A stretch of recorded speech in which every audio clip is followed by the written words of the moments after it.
ఇప్పుడు అదే అమరావతిలో మళ్ళీ నవనిర్మాణం తయారు చేస్తామని చెప్పి ఐదేళ్లలో ఒక రూపం తీసుకొస్తే కొత్త నగరాన్ని సృష్టిస్తామని చెప్తున్నారు. ఏమీ జరగదు గురుగారు. అంటే 5 ఏళ్ళు అమరావతి పూర్తవుతుంది అంటారా? అమరావతి పూర్తవడం అనేది జరిగేది కాదు.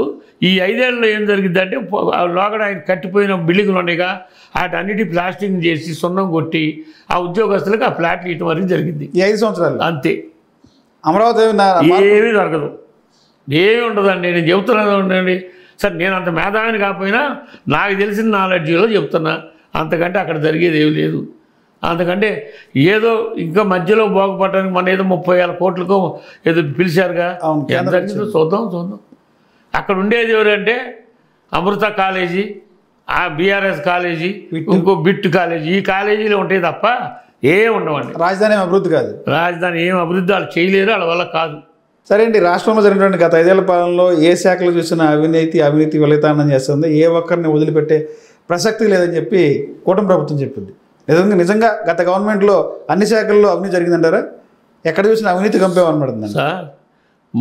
మనం ఒక కుటుంబంలో ఒకే రోజున అన్ని సౌకర్యాలు చేయాలంటే అన్నీ ఉప్పు, చెత్తబండు, రకరకాల వస్తువులు కావాలి, అన్నీ సరిపోని తేవాలంటే తేలేము. అది ప్రభుత్వం కూడా అన్నీ ఒకేసారి చేయలేదు. ఒకవేళ అవినీతి జరిగింది అనుకోండి, ఇప్పుడు నేనున్నా నా కొడుకుండు, అరే సరుకులు తీసుకురాలని 100 రూపాయలు ఇస్తా, 90 రూపాయలు సరుకులు తెస్తారో 10 రూపాయలు ఇంట్లో పెట్టుకుని ఖర్చు పెట్టుకుంటాడు. అది అవినీతి అంటే ఎట్టా? అది అవినీతి కాదు. ఎక్స్పీరియన్స్ తీసుకోవడం వేరు, అది వాడుకోవడం వేరు కదా. వాడుకోవడం కూడా కరెక్ట్గా అది కూడా కాదు జరిగేది. అక్కడ మిస్లీనియన్స్ కింద జరిగి ఉంటాయి కొన్ని. అవి అవినీతి అన్నాను, రైట్. అవినీతి వాళ్ళ దగ్గర ఉద్యోగస్తులే చేసింది, ఉద్యోగస్తులే కదా సార్. రాజకీయ నాయకుల ప్రమేయం లేదంటారా? రాజకీయ నాయకుల ప్రమేయం ఉంటే రాజకీయ నాయకులు డైరెక్ట్గా ఇన్వాల్వ్ అవడుగా. ఇప్పుడు ఉద్యోగస్తులు అడ్డం పెట్టుకునే నేను చేసేది.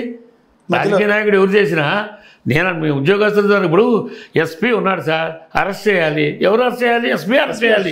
చేయించేది నేనే, కానీ ఆ పాప పని ఆయనకు కదా. ఇప్పుడు మన ఈ మధ్యన కర్నూలు డీజీపీ గారు చేశాడు ఏది సోషల్ మీడియా నేను మా తిరువురు సోషల్ మీడియా కుర్రోళ్ళు నడిచేసి వెళ్ళానండి. సోషల్ మీడియాలో పవన్ కళ్యాణ్ గారి మీద అది తప్పది. ఏమంటే మన వ్యక్తిగతంగా వాళ్ళ ఆడవాళ్ళు వాళ్ళ జోలు మనకి ఎందుకండి, ఆయన వ్యక్తిగతం జోలు మనకు బోల్డ్ అని ఉన్నాయి, అవన్నీ పట్టుకోదానికి దాని మీద ఎవరు పెట్టాడు. అది తప్పది, ఎవడు పెట్టినా తప్పే. తప్పు 100% అండి, తప్పది.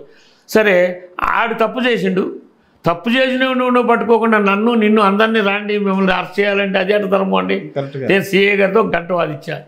ఆయన ఏమంటాడంటే ఈ కిక్యాట్ కానీ ఈ యూట్యూబ్ కానీ ఇవన్నీ చేయాలంటే అవుట్ ఆఫ్ కంట్రీకి వెళ్ళి తెచ్చుకోండి, మీ సొమ్మేం బెటర్ కదా, లైట్లు వెళ్ళాలి, గవర్నమెంటే పంపిస్తుందిగా మిమ్మల్ని. అవి తెచ్చుకున్నాక అరెస్ట్ చేయమన్నా కొద్దిగా అప్పుడు అరెస్ట్లు ఆగినాయండి.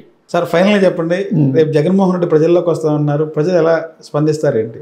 జగన్మోహన్ రెడ్డి తిరస్కరించడానికి సిద్ధంగా ఉన్నారు. ఏమి తిరస్కరించారు సార్? అధికార పార్టీ చెప్తారు. అధికార పార్టీ వాళ్ళు అన్నాయండి.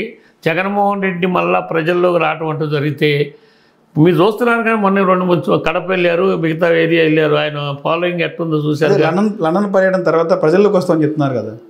లండన్ తర్వాత వస్తారు ప్రజల్లోకి ముందు రానండి. ప్రజల్లో కాదండి, ప్రతి పార్లమెంట్ నియోజకవర్గాల్లో 2 రోజులు ఆ నియోజకవర్గ ప్రజలు కలుస్తారంటున్నారు. అట్టా ప్రజలు ఆదరిస్తారా జగన్మోహన్ రెడ్డిని? తప్పకుండా సార్, మీరు చూస్తారుగా, నో డౌట్.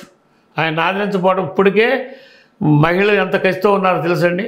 ఆయన వేసిన డబ్బులు చూసి ఇవాళ ఎంత ఆడదాకా ఎందుకు సార్ ఈ 6 నెలల్లో మంచి ప్రభుత్వం అని చెప్పి వైసీపీ అధికార పార్టీ స్టిక్కరింగ్ వేస్తుంది కదా, మా ప్రభుత్వం మంచి ప్రభుత్వం, మంచి చేసిందని చెప్తున్నారు. అయితే సార్ జీడిపి అభివృద్ధి ఎంత జరిగిందో చెప్పమనండి. మంచి చేసిన ప్రభుత్వాన్ని జీడిపి అభివృద్ధి 7 నెలలు ఎంత జరిగిందో చెప్పమనండి. ఒకప్పుడు వైఎస్ఆర్ గవర్నమెంట్లో లాస్ట్ సంవత్సరంలో 4-5 ఏళ్లలో ప్రభుత్వం మీద ఎప్పుడైతే వైఎస్ఆర్ ప్రభుత్వం మీద వ్యతిరేకత రాలి మీకు తెలుసు, మాకంటే కూడా ఎక్కువ. కానీ 6 నెలల్లో ఎంత వ్యతిరేకత వచ్చిందో మీకు తెలుసు. అంటే మేము అనుకున్నంత కాకపోయినా 2%, 1%, మేమంటే 50% అంటాం, కాకపోయినా 10%, 5% వ్యతిరేకత అనేది వచ్చింది. ఎందుకు వచ్చింది అనేది మీకే తెలుసు, మాకు తెలియదు. తర్వాత జగన్మోహన్ రెడ్డి గవర్నమెంట్ 4 ఏళ్ళలో వ్యతిరేకత ఎక్కడ రాలా. లాస్ట్ 5వ సంవత్సరంలో మాత్రం నేను చెప్పిన కామన్ క్యాస్ట్ అనేది చూసారా, వైశ్యాసు, రాజులు, బ్రాహ్మిన్స్, రెడ్డీస్ కూడా, రెడ్డి మొత్తం బస్ట్ పట్టబట్టే ఇది వచ్చిందండి. ఈ కమ్యూనిటీ వాళ్ళంతా కొంచెం అసంతృప్తితో సావుకారుల దగ్గరికి వెళ్తే అండి అసలు జగన్మోహన్ రెడ్డికి ఒకటి ఎత్తన్నారు సార్ 5 ఏళ్ళలో. లాస్ట్ సంవత్సరం. ఇప్పుడు ఏమన్నారు తెలుసా, అప్పుడే బాగుందండి, అప్పుడు అమ్మలేదు అనుకోండి, ఇప్పుడు అసలు పోయింది అంటున్నారు. మరి ఎక్కడ దెబ్బ వచ్చిందో తెలియదు కదండి. ఆర్థిక వ్యవస్థలో కొంచెం తేడా వచ్చింది సార్. ఎక్కడ వచ్చిందో అది నేను అంత ఆర్థిక శాస్త్రవేత్తను కాదులే, కానీ మామూలుగా టోటల్గా పల్లెటూళ్ళలో కూడా కొనుగోలు శక్తి తగ్గిపోయింది ప్రజల దగ్గర అని నా అభిప్రాయం. ఇప్పుడు నేనంటే ఈ మధ్యలో ఇటు తిరుగుతుంటా సార్, మీరు మీ మీడియా పరంగా మొత్తం తెలుసు కాబట్టి ప్రజల్లో కొనుగోలు శక్తి తగ్గిపోయింది.